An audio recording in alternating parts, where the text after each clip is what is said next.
उत्तमराव जानकर भाजपवरती नाराज असल्याच्या चर्चा आहेत। जानकर आणि पवारांच्या भेटीनं सोलापूर आणि म्हाड्यामधील समीकरण बदलणार का अशी चर्चा सुरू झालेली आहे। धैर्यशील मोहिते पाटील सुद्धा पवारांच्या भेटीला पोहोचलेले आहेत। तर उत्तमराव जानकर हे भाजपवरती नाराज असल्याच्या चर्चा आहेत आणि त्या पार्श्वभूमीवरती जानकर आणि शरद पवार यांची झालेली ही भेट महत्त्वाची मानली जाते। धैर्यशील मोहिते पाटील हे सुद्धा या वेळेला शरद पवारांच्या भेटीसाठी पोहोचले होते। तर एकत्रितपणे ही भेट झालेली आहे। जानकर आणि मोहिते पाटील शरद पवारांना भेटलेत आणि त्यामुळे स्वाभाविक आहे की राजकीय चर्चा सुरू झालेली आहे।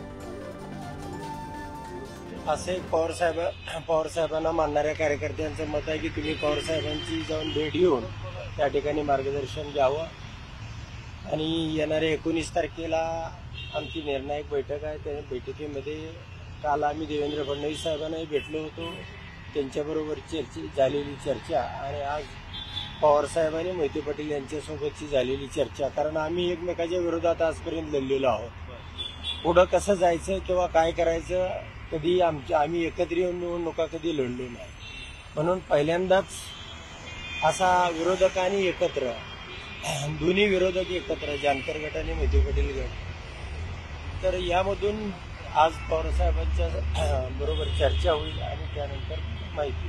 धैर्यशील मोहिते पाटलांना तुम्ही पाठिंबा द्यायचं म्हणताय, आता असताना मग दादांच्या विरोधात जात नाही का तुम्ही? हे निश्चितपणानं ना ती भूमिका असेल आमच्या कार्यकर्त्याची, तर त्याही पद्धतीनं आम्ही दादांच्या विरोधामध्ये जी भूमिका कार्यकर्त्यांची असेल ती घेतली जाईल। आणि याचविषयी अधिक बोलूयात। ज्ञानेश्वर चौथमल आपले प्रतिनिधी आपल्यासोबत आहेत। ज्ञानेश्वर, शरद पवारांच्या झालेल्या या भेटीगाठी म्हणजे आधी फडणवीसांनी केलेली शिष्टाई आणि त्यानंतर आज पवारांसोबत होत असलेली जानकरांची भेट, काय कळतं या भेटीमधनं?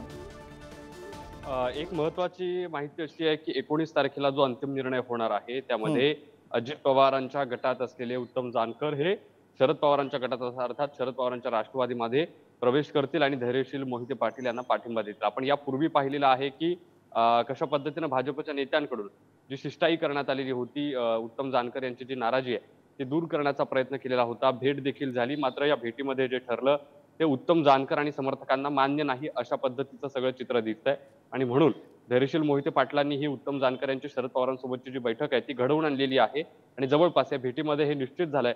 मात्र फक्त जी औपचारिकता बाकी आहे ती 19 तारखेला एक बैठक बोलावली जाईल। त्या बैठकीमध्ये कार्यकर्त्यांचं म्हणणं ऐकून घेतलं जाईल आणि त्यानंतर जी भूमिका आहे उत्तम जानकर यांची ती ते सांगतील। आपण जर बघितलं असेल तर मोठा समर्थक वर्ग जो आहे धनगर समाजाचे ते नेते समजले जातात।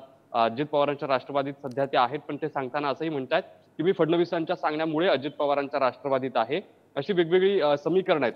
पण मग आता उत्तम जानकर जे स्वतःला अजित पवार गटाचे किंवा भाजपच्या जवळचे इतके दिवस सांगत होते ते शरद पवारांच्या राष्ट्रवादीत जातात। अर्थात पुढच्या सगळ्या गणितांच्या हिशोबानं हा सगळा जो तिढा आहे तो सुटताना पाहायला मिळतो, ज्यामध्ये सगळ्यात महत्त्वाची उत्तम जानकर यांच्यासाठीची विधानसभेची जागा असेल किंवा एकूणच या भागातलं जे राजकारण आहे ते खरं म्हणजे धनगर समाजाच्या वेगवेगळ्या मोठ्या समूहाच्या नेत्यांच्या माध्यमातून इतके दिवस चालवलं गेलेलं होतं।